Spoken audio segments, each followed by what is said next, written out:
हरि हरि बोल, हरि बोल और प्रभु जी, हरि बोल और प्रभु जी। देखिए, जैसे वैसे तो कंटिन्यूस जो है मैं अक्षरधाम में जो है ये सत्संग वगैरह सुनता हूँ शुरू से, फ्रॉम 2005।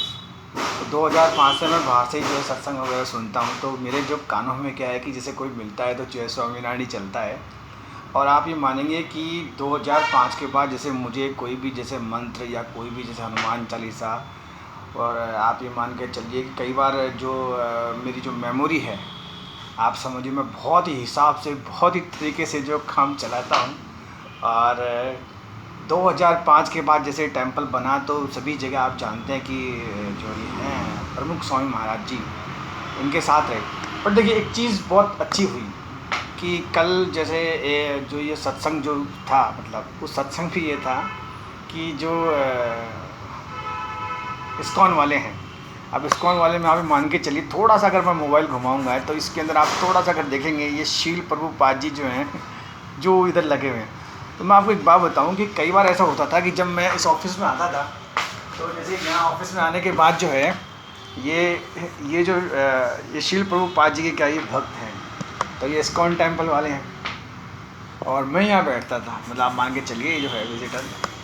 तो कहने का मतलब मैं आते ही जो है, और बीच में कौन से बाबा हैं एक्चुअली मालूम चलता नहीं है। खैर आई कम टू द पॉइंट, बातों बातों में बात रह जाती है। तो जो बात सत्संग में है कि नो डाउट इस्कॉन वालों का जो है जो फूड है, जो 5 स्टार जो है, वो कई बार तो जो मैंने भी खाया है बॉम्बे में। और जो मेरे चाचा जी थे उन्होंने, जैसे अगर अपन ट्रेन से जब आते हैं तो पार्ला से अपन पैदल भी जा सकते हैं, जूहू बीच के पास में ही। देखिए कई बार ऐसा होता है कि किसी व्यक्ति की एक सोच ऐसी होती है,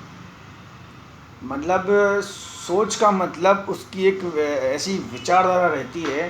कि आगे जो है सब लोग फ़ायदा उठाएं। बेसिकली वास्तुशास्त्र का काम था जो चाचा जी वगैरह वो सब करते थे, बट मुझे उस वास्तुशास्त्र में कुछ समझ में नहीं आता था।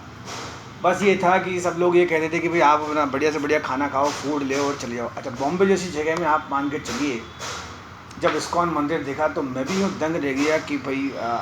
तो नो डाउट जो मैं बात मेरी कंप्लीट करना चाहता हूँ, कई बार ऐसा होता है कि मैं वर्ड्स कुछ और बोल जाता हूँ और वो बात रह जाती है। तो उसमें क्वेश्चन उठाने वाली बात थी। अच्छा, मैं क्या बोलता बहुत ज़्यादा हूँ, इररिलेवेंट बात करता हूँ, मेरे अंदर क्या सवाल ज़्यादा होते हैं। तो कहने का मतलब ये था कि जो साथ वाले थे सत्संगी जैसे थे, मैंने उनसे पूछा, मैंने यार एक बात बताओ, ये जो 40 रुपये वाली कहानी है, कोई व्यक्ति यूएस में रहे और 40 रुपये में आप समझिए कैसे होता है। तो जो साथ वाला था उसने समझाया कि देखिए जब आप भक्ति भाव करते हैं, जब आप भक्ति भाव करते हैं, और ये जो हैं राधा जी या जो कृष्ण भगवान हैं, तो उन्होंने भी ये समझाया कि जो स्पिरिचुअलिटी की तरफ जाते हैं, आप समझिए आध्यात्मिक की तरफ जाते हैं, तो रुपये पैसे की कोई ज़रूरत पड़ती नहीं है। और मतलब कहने का मतलब ये है कि जब मैं उस चीज़ को, उस ज्ञान को जब मैं ले रहा था, तो मुझे भी एहसास हुआ वाकई सही बात है, जब अपन इस रास्ते में जाते हैं तो नो डाउट धन की हमें आवश्यकता नहीं पड़ती है एट दैट टाइम। फिर जैसे मैंने वो किसी से पूछा, तो आप समझिए कि ये जो 40 रुपये वाली कहानी है,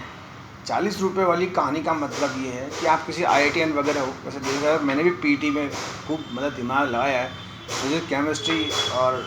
आप समझिए मैंने तो कई बार सारे सब्जेक्ट पढ़े, बट जो बात एक दिमाग वाला समझा सकता है वो वाली बात है कि जो